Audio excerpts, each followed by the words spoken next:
big news, obviously, right now is the bank run in Greece. The people of Greece are just absolutely concerned that this country is going to collapse.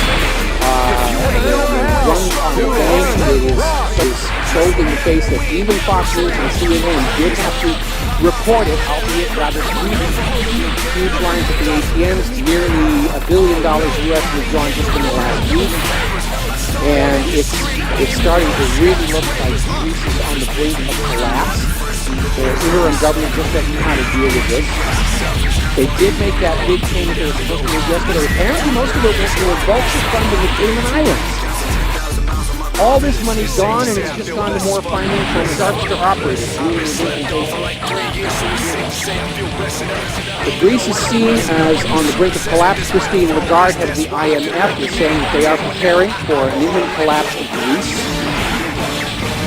The bank runs with big news all over Europe. France is admitting they have 10% unemployment rate. I don't think so. I think the government of France is probably lying to the French people as much as the U.S. government is lying to the American people about the true scale of unemployment. We know the official number here is 8 to 9%. We know the real number is over 40%. We know that Napoleon lied to the French people about defeating the Egyptians at the Nile, so it's not like the French government has a great deal of credibility going into this debate anyway. Now, over there in Europe, the European Central Bank is trying to hold Greece's interim government effectively hostage to the bankrupt, saying that they are not going to providing cash injections to the banks to save them from the bank runs unless the government of Greece permanently commits the people of Greece back into austerity slavery. And of course, that's not what the Greek people want.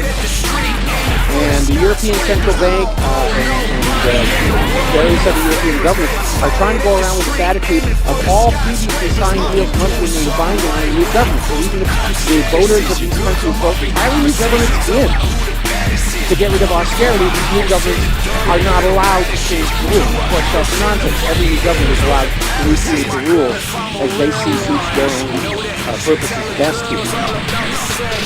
We talk seriously about Greece's exit from the Eurozone. And Zero Hedge is reporting Greece is basically in full panic mode. They don't know what to do. They don't have any money coming in. They've got nothing but debts piling up. They have been, they can't find the 11th marble. It's a short version. And the European Central Bank is saying, we got that. Now, the rest of the European banks are facing huge losses from the Greek bonds. Remember all this refinance and bailout and everything was representing new loans? The economy hasn't turned around, so they're in trouble. But it's not just Europe. Remember the phrase, let it default swap? More about that. Well, the stock market certainly haven't reacted very favorably to news that Greece is likely going to fail to make its first real important payment. And we've been talking about this now for 3 years.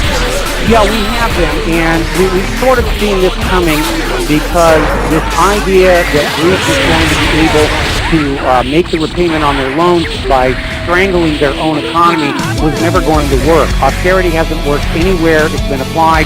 It's just a very polite way of saying that people have to make do with less so the money junkies can have more. There's more and more pressure against it all across the European Union, here in the United States of America. The fact is that the only way that Greece could have repaid the debt was to stimulate Russia's economy, creating jobs, building infrastructure, investment, and it's a very short-sighted attitude of, look, just cut down all social services, cut down all support for anything, give us the money and all will be well, and of course it didn't work out, and it couldn't work out. But the money junkies want their money when they want it, and that's basically what's been going on. Now, Greece's economy isn't much more than what Rhode Island has involved in the United States. So why are people so panicky about Greece? Couldn't they just write it off? Well, Greece is getting ready to write it off under the concept of odious debt, which is a recognized principle in international law that some debts incurred by governments are not the responsibility of the people.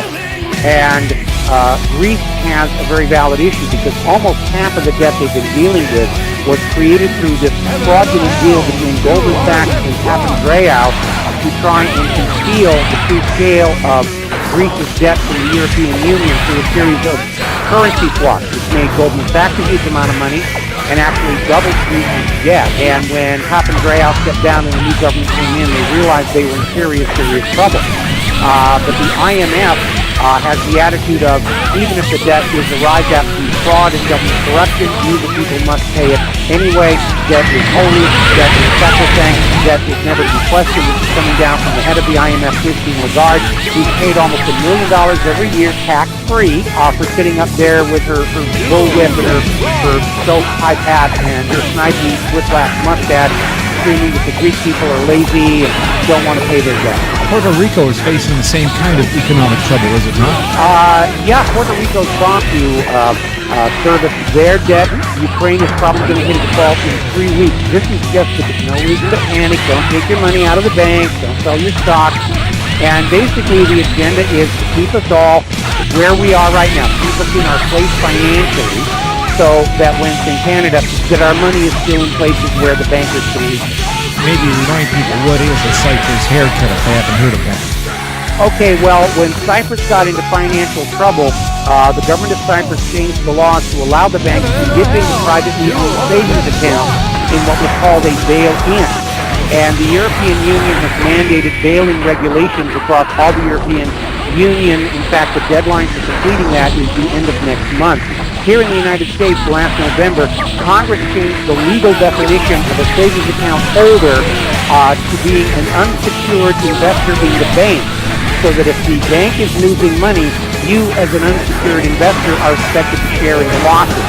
And it's just another polite way of saying that when the banks get in trouble, they can help themselves to their savings account. The horrible beach attack in Tunisia that killed nearly 40 people. Again, was that ISIS? Was that a false flag? Is that something we should be worried about? Well, I think we should be worried about false flags because the powers that be are in a panic right now. We've actually been seeing kind of a race between getting some kind of a major war going and the economic implosion, because if the implosion happens and they don't have a major war, then the people of these various countries are going to point the finger of blame at their private central bank and the complicit government. Our government clearly would like to have a major war going on so they can shift the blame off themselves and onto a scapegoat, saying, it's not our fault, everything's going to heck in a handbasket, it's the fault of the Russians, it's the fault of the Chinese, it's the fault of the Iranians. And we're hearing down in the United States of America from the Department of Homeland Security and the Federal Bureau of Idiots that we can expect ISIS carrying out terror attacks on the 4th of July. Now, if they actually knew that, they could go and stop these guys, which means basically this is just more booga-booga to keep us not paying attention to what's going on to the global banking system, or at worst, they're setting the stage for another false flag. Iceland has jailed corrupt bankers to up to 4.5 years. Again, every time banks here are caught ripping off consumers and governments, all they get are fines. When are they going to start reacting the same way as Iceland? Probably when they have no other choice. And Iceland, we don't hear a lot about it in the news because Iceland basically wrote off all the debt on the people who committed fraud. They allowed their banks to collapse. They threw their crooked bankers into prison. And Iceland has recovered from 2008 a lot faster than any other nation on earth. And it's not being reported on in the corporate media because they don't want to get bad ideas about how maybe we should be doing that here in the United States or Canada. How close is Greece to falling into the hands of Putin? It's not, I wouldn't even use that phrase, falling into the hands of Putin. Putin has demonstrated a very mature approach to these economies. They renegotiated the debt Cyprus owes to Russia. They lowered the interest. They wrote off part of the accumulated interest. They stretched out the payments. And that's really the way to do it. Is pull back and say, all right, we're going to basically refi the nation. And that was in stark contrast to the attitude of the IMF and the ECB toward Greece about you pay this now or we will do bad things. And it was kind of hypocritical because the IMF is up in Ukraine.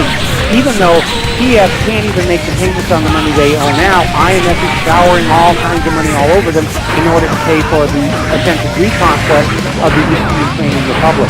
What kind of damage do you think Russia could do to the Western economy if they put their minds to it? I don't think Russia has to do anything. I think Putin is just going to sit back, have a vodka, and watch as the private central banking network tears itself apart. because up until recently, when a nation with a private central bank collapsed, or there was a revolution, the other nations enslaved to private central banks would come in and restart it, put down the revolution, and start the process all over again. But now, because of economic globalism tying all of these private central banks into one system, in the hope that it would become a global reserve bank, they set up a situation where if Greece and Ukraine go down, it could tear the whole system down all at one time. It would be a once-in-a-lifetime opportunity to break free of this private central banking scam. A big issue that nobody's talking about are the credit default swaps sold against Greece's debt. All of the corporate media that's talking about how we're isolated, we're distant from Greece, they're talking about stock market exposures and bank deposits, which are actually rather minimal. People have been getting out of the Greek banks and stock market for quite some time. What they're not talking about, though, are the credit default swaps sold by Wall Street firms against Greece's debt. And this is like an insurance policy where people who invested in Greece buy a credit default swap to reduce the losses if the money they loaned to Greece default. And unfortunately, because credit default swaps are not regulated, people can buy credit default swaps against assets they don't own. And the total derivative exposure, credit default exposure on Greece's debt is many times that of the actual debt itself. And that is the big ugly monster that has all of these CEOs of financial firms staying up all night on the phone. Why do you think they haven't publicized? Because they want everybody to stay calm. They don't want to have a panic here in the United States or Canada. They want us to leave our money in their savings account where in an emergency they can just grab it. And all of this news is being orchestrated not for the benefit of the American or Canadian citizen, but for the benefit of the financial system and the banking system. Should people be worried about it to the point where they start taking money out of bank accounts now before they freeze them and take them? I think people ought to be paying attention to what's going on, and certainly the advice I give to my listeners is, especially in the wake of Cyprus, you should have no more money in the bank than you need to cover your immediate obligations, and you need to have the rest under your own control at home, under your mattress, in your cookie jar, buried in the mayonnaise jar out by the pineapple plantation, wherever. Obviously, you share with your friends and neighbors that that's what you've done. But if it's under your control, they can't get it. If it's their computers in the bank or the stock market, they can grab it under whatever legal pretext they can come up with. California has changed its vaccination bill. Now, you do not have a personal belief exemption if you don't want your kids immunized.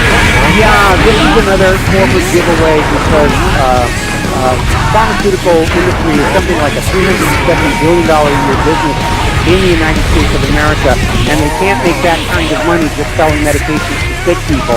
The new business model is find a way to sell medicine to perfectly healthy people who may not even need it, whether it's all prescription psychiatric medication, all of these endless vaccinations. It's just all driven by profits, and it's supported by politicians who are very grateful recipients of huge amounts of money coming from these pharmaceutical corporations. The guy in California who ramrodded the GOP assembly got something like $25,000 in campaign contributions from the vaccine manufacturers. NBC Universal has cut ties with Donald Trump. What's happened there? Well, I'm not a big fan of Donald Trump, but he made some comments about immigration which actually have some merit. It is out of control, it is harmful to our economy, but MSNBC Universal is going down the politically correct path of you're not allowed to criticize Obama's immigration policy and still have a job with our network. And I have to side with Donald Trump on this. We all have a First Amendment right to express our opinions, and there are a lot of people who have opinions about things like immigration and Obamacare and sell Obama school lunches, which are not considered politically correct.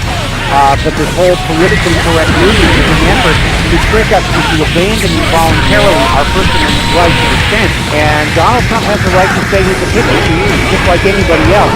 And NBC Universal is really wrong on that. Well, in Canada, I don't see us having the same kind of problem because we have very strict border regulations about who gets in and gets out, and the excuses they find to exclude people I find incredible sometimes. But the only time we seem to deport people, though, is when they're found to be hard-working, decent, tax-paying folks who've been here for 10 years, and for some reason they've violated some minor reason, yet criminals get to stay.